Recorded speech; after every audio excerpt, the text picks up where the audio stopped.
My university professor always said, the best kilowatt hour is a kilowatt hour saved. There's a lot of energy saved here, and what little is needed is generated on site. Our goal is to build houses which are as energy self-sufficient as possible, houses which generate the majority of the energy they use. The wood comes from regional forests and the manufacturer is located in North Rhine-Westphalia, so it's all relatively close by. The new houses will be resource efficient since the residents will generate at least 50% of the total energy they consume using their photovoltaic panels. And if they really commit to this idea, they can generate up to 70 or 75% of their energy needs, so that they only need external resources to cover the remaining 25%. Construction projects like these truly pave the way for the future. That means I'm fulfilling my own dreams too, to help protect the climate while having little influence on design and architecture.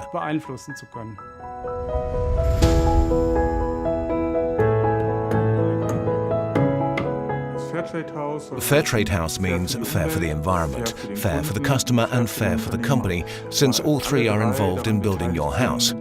And that was the whole idea behind it.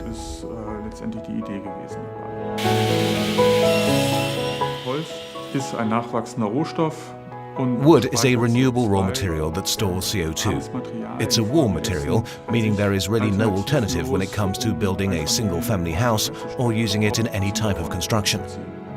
I find that very exciting, and I also like how versatile it can be. If you think about the fact that a wooden house can cut between 30 and 60 tons of CO2 emissions compared to conventional construction, it can really add up for the environment. That's real climate protection, just from changing our methods of construction.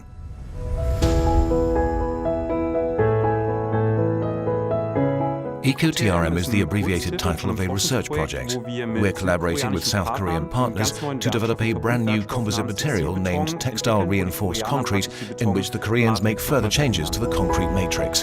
Here at the Institute for Textile Technology, we're very industry-oriented, meaning we work closely with the industry sector from the start and aim to quickly develop real products and real buildings and put our research onto the market.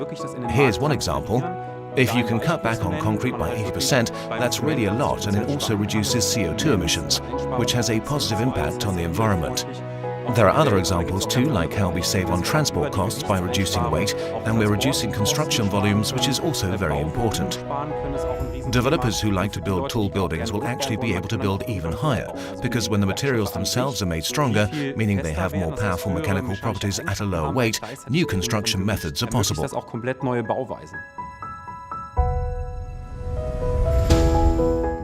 The Zollverein UNESCO World Heritage Site stands out because it's a place of change, just like this building represents change through its energy management system. By turning towards renewable energy systems, we move away from the resources we relied on in the past. What's special about this building, particularly with regards to its exterior shell, is the use of recyclable materials, especially low-pollution materials, to meet cradle-to-cradle standards. In terms of the building's energy efficiency, it means that there was a conscious decision to install a renewable energy system.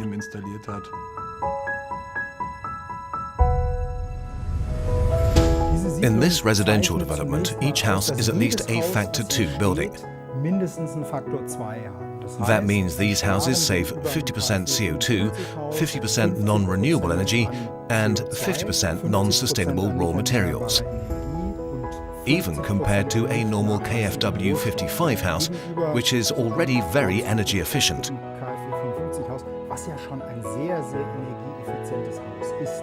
This development also stands out because it's the first construction project in North Rhine-Westphalia to reach an environmental protection standard that includes its entire life cycle.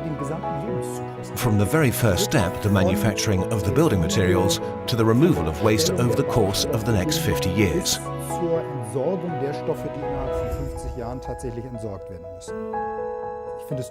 I think it's great that we have a real perspective, a real plan, which we can roll out in our region and then keep growing.